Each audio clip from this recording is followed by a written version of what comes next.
14 of the fantasy football season.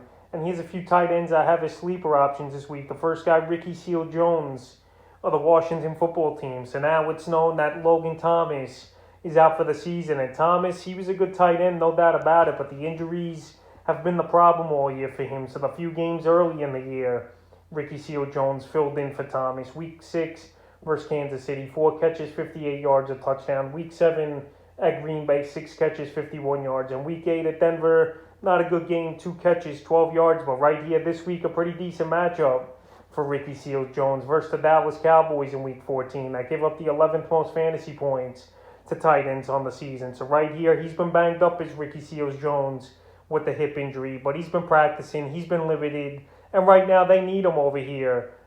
Is this Washington football team a big division ball game? Because if Washington wins this game, they're only one game out of the NFC East, believe it or not. And Ricky Seale-Jones, he's definitely a problem at the 6'8" height mark and a big target in the red zone. So right here, he's definitely a sleeper option. I'm surprised he wasn't picked up in more fantasy leagues. He's available in 88% of fantasy leagues. And it wouldn't surprise me to see him get 40 or 50 yards versus the Cowboys and find the end zone. The next tight end I have as a sleeper options, Foster Monroe of the Las Vegas Raiders. So I know Monroe had a down week last week filling in for Darren Waller, but this week here, they're going to have to throw the ball a ton in a ball game where they're going to be trailing early and often here is this Las Vegas Raider team. So Foster Monroe last week starting for Waller, 1 catch, 34 yards, and then in Week 10 versus Kansas City, he didn't play in that one. So right here, Waller hasn't practiced the first couple days of Week 14 here. We don't know if he's going to play. And right now, Foster Monroe's available in 84% of fantasy leagues. And he's going to be a guy that's going to get targets coming his way. This Raider team's going to have to throw a lot versus this Chief team.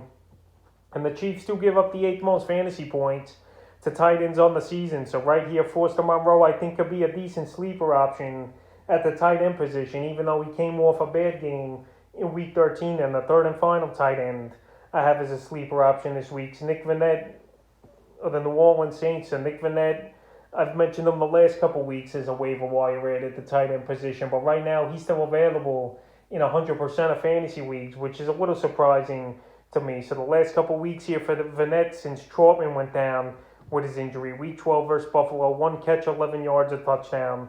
And Week 13 versus Dallas, 3 catches, 48 yards. I know those aren't big numbers, but for PPR leagues, still 7 and 8 points there here for Nick Vannett. So this week here, a good matchup at the New York Jets that give up the 7th most fantasy points to tight ends on the season.